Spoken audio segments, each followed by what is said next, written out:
Hong the director of Red Alert Labs with over 24 years of IT security experience. EunGyo, a security researcher specializing in IoT vuln analysis. Hyunseok, who has a broad interest in security vulnerabilities in embedded systems, including OT, IoT, and automotive security. Let's give them a warm welcome, please.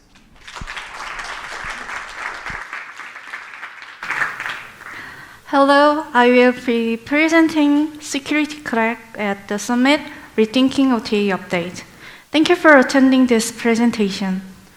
I recently had a sore throat, so I was a bit worried about today's talk. So just in case, I prepared this. Hello, my name is EunGyo, and I will be presenting Security Cracks at the Summit Rethinking OTA Update. But now that I am here with all of you, my throat feels much better. I will do my best to deliver the presentation clearly. I kindly ask for your understanding if there are any small mistakes during the presentation. Thank you. Before diving into today's topic, I would like to introduce the co-researcher who contributed to this work.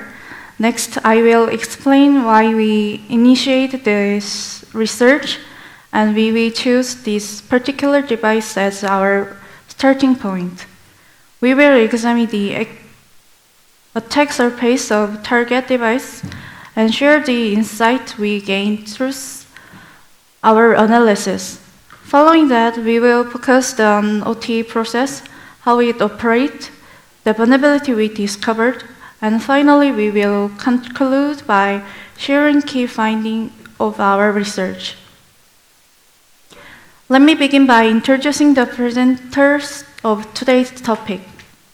I am EunGyo, and my coworker are Hyun and Hyunseok. We are researchers at NSHC Red Alert Lab, specializing in the finding vulnerability of IoT device and ICS environment. Now, just a brief overview of our research. I would like to share insight into the targeted device and its potential attack surface. We encountered the target device while preparing for the Pontoon Automotive Competition held in January. The Pontoon Automotive Competition held annually provides several attack categories. For this research, we chose a target from the infotainment category, which included products from 4 vendors. Among these, we selected an IVI device as our target. We believe that the IVI category would be easier to set up for vulnerability research compared to the other categories, such as product acquisition or firmware access. As mentioned earlier, the 2025 IVI category includes 4 vendors. Pontoon Automotive first launched in 2024, and the selected vendor that year largely the same as in 2025. In the last year competition, there are many attempts across all targets. Today, we will focus specifically on Alpine. Now, let me explain some key features of the target device. The vendor provides a firmware file for update on their website. The target device's firmware is particularly interesting. The firmware download page indicated that a single firmware version is used across multiple models. Upon examining the other models that shared the same firmware, we observed that the same firmware was shared across multiple models, which appeared to differ mainly by screen size. The device targeted in 2024 and 2025 Pontoon competition used the same firmware, In 2024, the vendor assessed the vulnerability using the Tara methodology based on ISO SA 21434. These vulnerabilities were classified as shared risk, and the vendor chose not to patch them. So, as a result, we received a device with the same known vulnerabilities. The IVI device also ran a set of notable services. One particular interesting service found under external service is DLT daemon. DLT, standard for diagnostic log and trace, a standardized protocol used for logging and tracing diagnostic message in automotive systems. Diagnostic log, particularly those provided via the DLT system, offered valuable insight into runtime behavior during our analysis. In this section, I will outline the attack surface identified during our analysis. These attack surfaces are not exclusive to Alpine's device, but are common vector across the most IVI systems. Various interface include Bluetooth and Wi-Fi, and physical access is provided through USB Type-A port, some supporting data transfer. Shell access is also possible via open service port or physical debug interface. The system supports updates via USB or OTA, both of which present critical attack vector due to their potential for widespread impact. Additional risks include file passing through USB media and interaction with Apple CarPlay or Android Auto, which may also be exploited under certain conditions. Now, I will share some useful insight from our analysis process. After disassembling the device, we found that it consisted of two separated boards. On one of the boards, we identified two key components. One was a chip typically used as a telechip processor in aftermarket IVI system, and the other was its eMMC chip. This eMMC chip used for storing firmware or user data was manufactured by SK Hynix. We referred to relevant datasets for this chip and successfully extract the firmware via chip-off technique. The target device has two USB ports, one officially designated for data, the other for charging only. However, we found that the charging only port also allowed file access when a USB storage device was connected. While Android Auto did not function as expected, basic data communication was still possible. The device supports multimedia playback for external USB storage and is comparable with FAT16, FAT32, and EX-FAT5 system, as well as a wide range of audio and video formats. And the target device supports two Wi-Fi modes.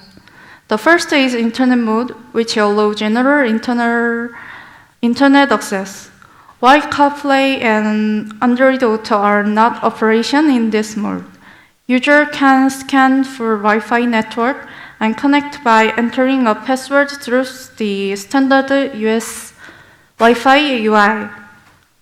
And this mode presumed to be mainly used for firmware updates. The second is phone link mode, which is used when connecting to CarPlay and Android Auto wirelessly. In this mode, the IVI acts as an access point. Once enabled, the IVI screen displays the Wi-Fi password under PSK for phone link, allowing mobile phone to connect. The device supports Bluetooth and enable server profile will allow for functions such as phone call, connecting, syncing, and audio streaming. Our analysis focused on reliving content and call history using PBAP. In the process, record data is sent over L2 CAP and transferred using OBEX, a simple request response protocol.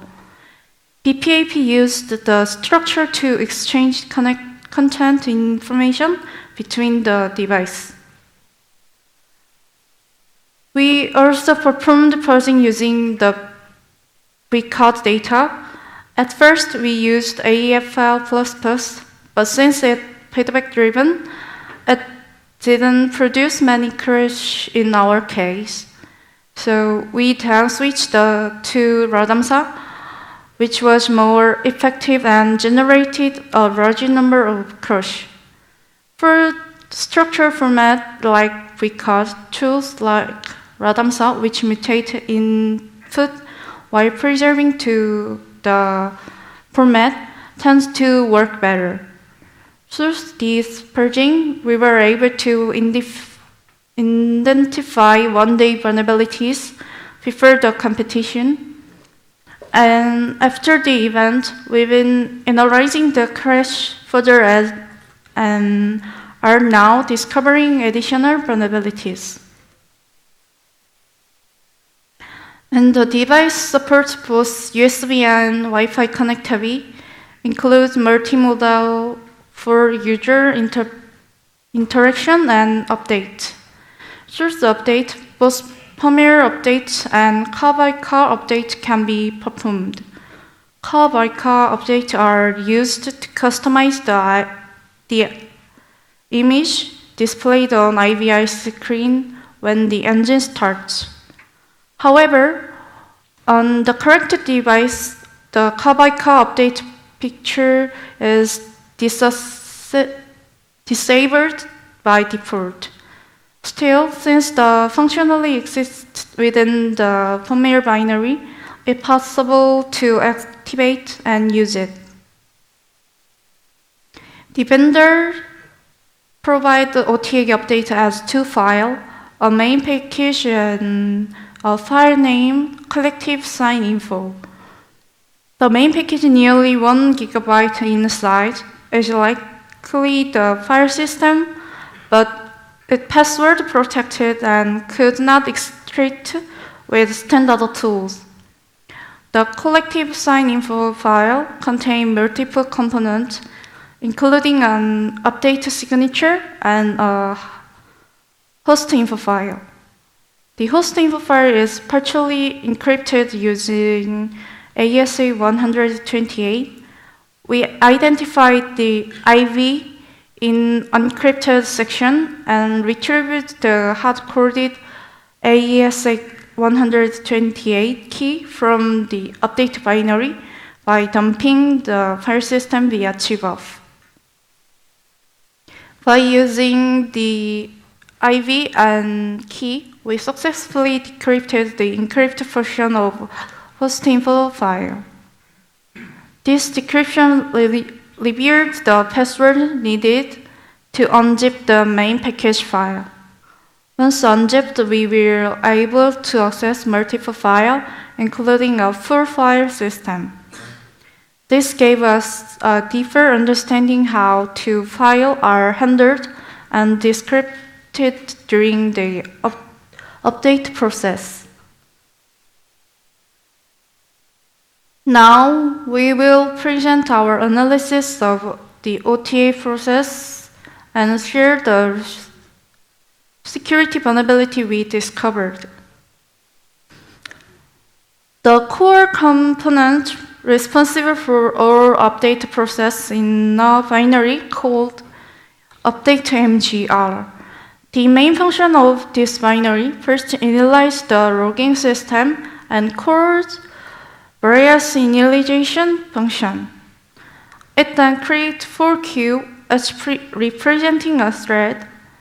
Next, it initialized IPC and RPC mechanisms.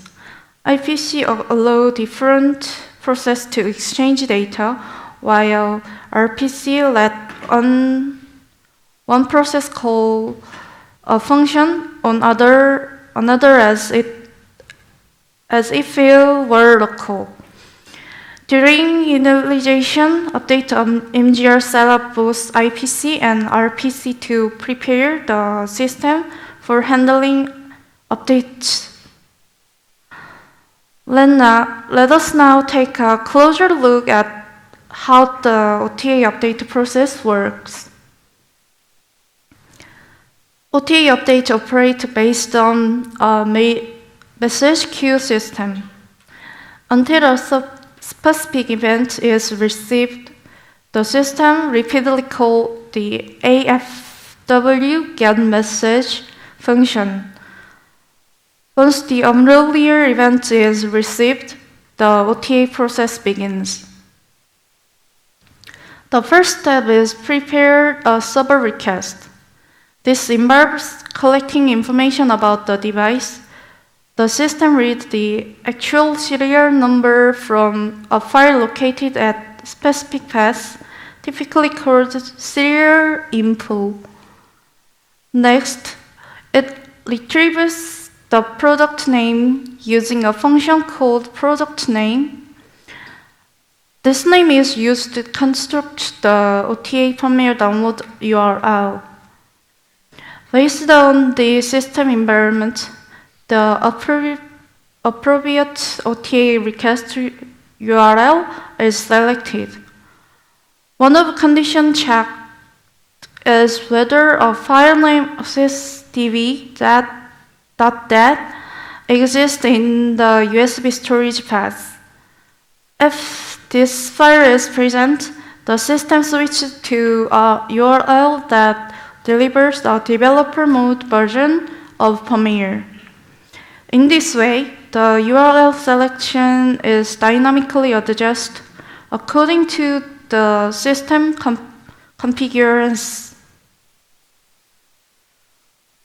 When accessing the construct URL, a warning message appeared. Your connection is not private. This indicates that the SSL certificate is missing or invalid. In order to access the URL, a username and password are required. These account credentials are hard-coded in the source code. The system wrote them directly and used them to create a basic authentication header. This basic header is then inserted into HTTP request and sent to the server. Next, the HTTP request is executed. The system used the libcurl library to send GET request. During this process, it set the target URL and includes the authentication header. It also configures parameters like request length and proxy timeout. Once the configuration is complete, a login message is printed to indicate that the system is ready to send the request. The system sends the request and begins handling the server response. The HTTP status code determines the next step in the process. If a 200 OKL response is received, the OTA process proceeds. The response includes data in JSON format. This data is passed using a function called JSON tokener pass. The JSON payload contains information about the software version and the firmware file URLs.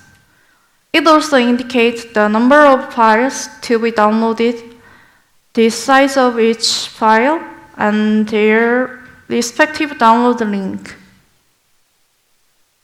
The system compares the software version listed in JSON data with the current firmware version installed on the device. If the new version is higher than current one, the update process continues. If not, the system displays a message current version is up to date and terminate the OTA process. If an update is needed, the system begins downloading the files listed in signed URL section of JSON. If the download is interrupted, the system used a pre-configured range setting to resume from the point of failure. It continues monitor the progress and checked whether all files have been downloaded. Once all files are downloaded, now start validating the downloaded file. The verification is based on the following this process. First, it verifies the presence of the package info. Once confirmed, it calculates the signature value of the package and compare it to the original signature. If the value do not match, it logs the discrepancy and hold the process. Next, it decrypts the encrypted portion of the host info file to relieve necessary information. Afterward, it proceeds to parse the update package file and checking both its integrity and content. Then it acquires the current firmware version and compare it with the version in the update package. If the version in package is the same or older than the current one, device display a no higher version error and terminate the OTA update process. Since the file integrity has been confirmed, installation begins. The OTA installation process writes log indicating success or fail. Once the firmware installation is complete, the OTA thread terminates and the update process is finalized. Now we will introduce the key vulnerabilities we discovered in the OTA process and how these can be exploited.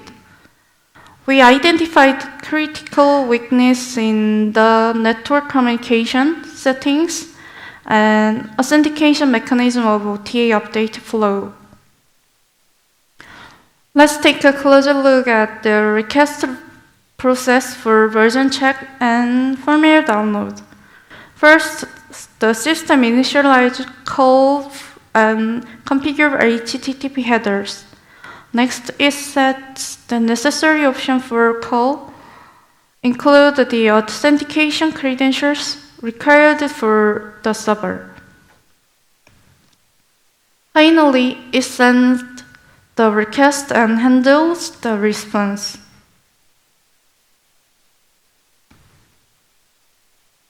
Call options are configured using the call is setup function.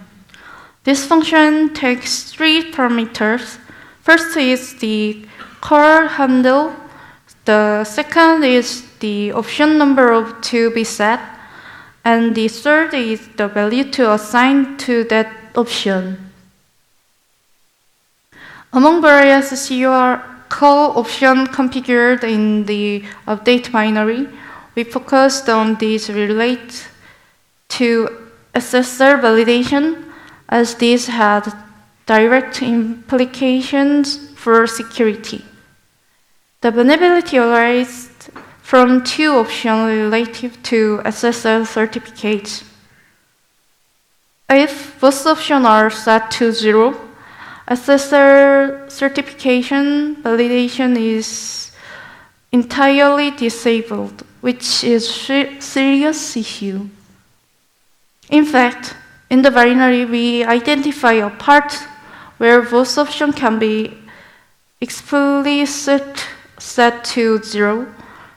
If it's done, the option OX40 disable all SSL certificate validation, and the option O51 disable verification of the server's domain name against the certificate's common name or subject alternative name. This allows the use of self-signed or forged certificates. The software version specified in JSON file during the update process is also a critical component. It is used both for version comparison and for determining the file name under which the downloaded package will be saved. Let us first focus on version computation. On the left, we see the raw software version information extracted from the OTA update site's JSON data. This data is processed by a function that consolidates it into a single version string shown on the right. The resulting consolidated version is then compared against the device current version using the strncmp function to determine whether an update is necessary.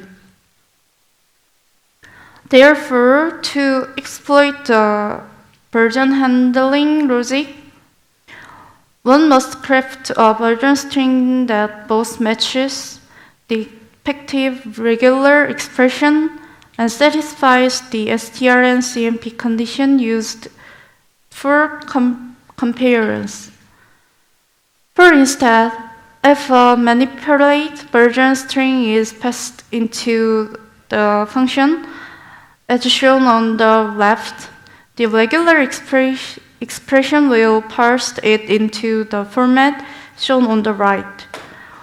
While this function is intended to generate a consolidation version string, we discovered that it can be abused to trigger a press traversal vulnerability. By carefully crafting the version input, we can influence how the path is constructed during the update process, unlimitedly enable unauthorized file access or modification. Next, the software version specialized in JSON file is also used when saving the downloaded update file. Once the file is downloaded, it is stored at the designated path on the device. Importantly, this path is not hard-coded. The software version field from the JSON data is incorporated into the file path. As a result, if the version string is manipulated, it can directly influence where and how the file is saved, potentially allowing for path travel or other unintended behavior during storage process. When the crafted software version string match the expected regular expression, the system behaves as follows. There is no strict length check on the full software version string. Once the first OX35 are parsed and used for version comparison. As long as this portion satisfies the regular expression, the remaining content is ignored for validation, but still used in the file path. Consequently, if the attacker embedded a path traverser payload in the software version field, the first update package file will be saved to arbitrary location with a file name of the attacker's choice, effectively bypassing intended file storage controls. When the corrupt file path points to a non-existent location, the system successfully creates a new file and writes the update package content without issue. However, overwriting the contents of an existing target file was not straightforward.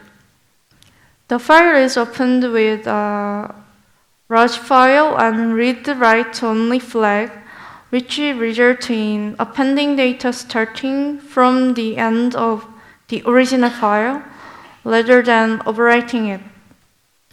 By taking this behavior into account, we were able to control the write operation in a way that allowed us to inject our desired content into the target file, and specifically by extending it beyond the original file size.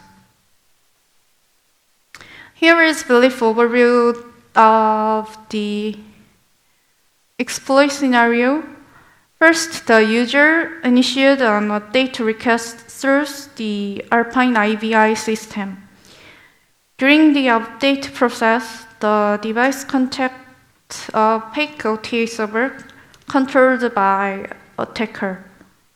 The attacker then serves a corrupt response, causing the device to download a malicious file. Due to the fast travel vulnerability, this file is written to an attacker-specialized location on the system.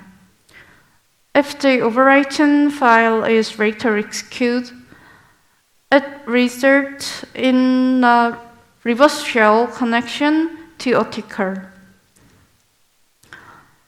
We will now conclude the presentation with a demonstration video showcasing the exploit in action.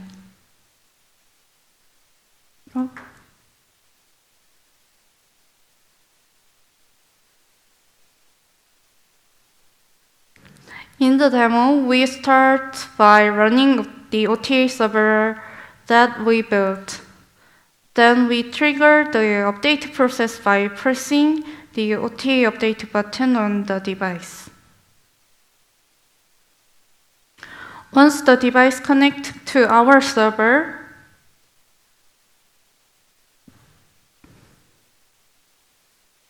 we can verify to the connect through the update request and response exchange. At that point, the device begins downloading the update file, and the update process continues as usual.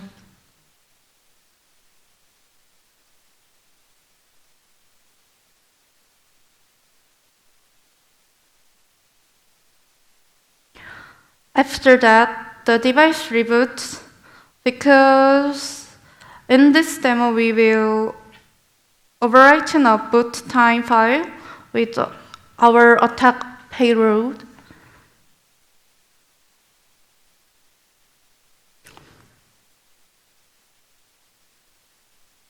This attack takes advantage of the lack of proper validation during the update process.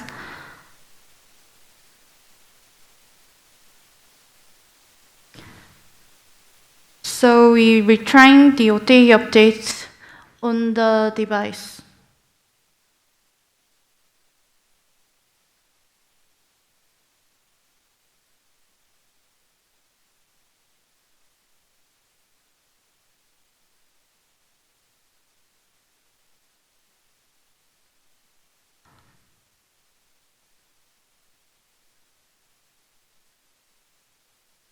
As a result, when the system reboot,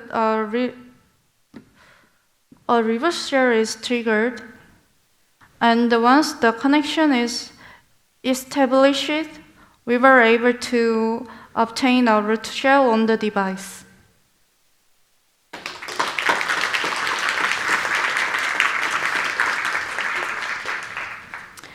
To summarize our research, focused on vulnerability found in Alpine IVI system, as well as the border attack surface common IVI device.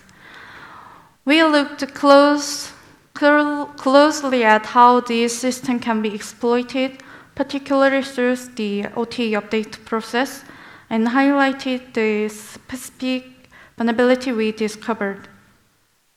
For future work, we were planning to further investigate OTA firmware updates, especially as new changes seem to involve HSM-related features on the update servers. We were also prepared to expand our research scope to include our other IVI system and EV charger, including platform used by Tesla. I hope this presentation has provided some useful insight. Thank you for your time and attending through this session. Thank you.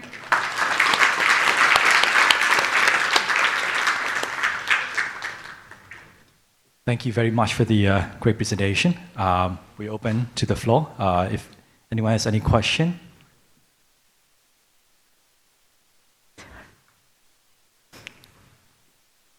If there's no question, I have a question. So there is a web browser in the system, right? Is it possible to use the browser end-day to get the RCE? Do you guys try that path?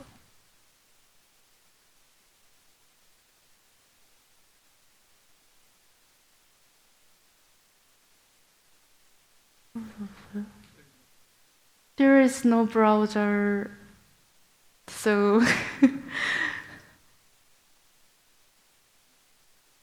Okay. Are there any questions from the floor?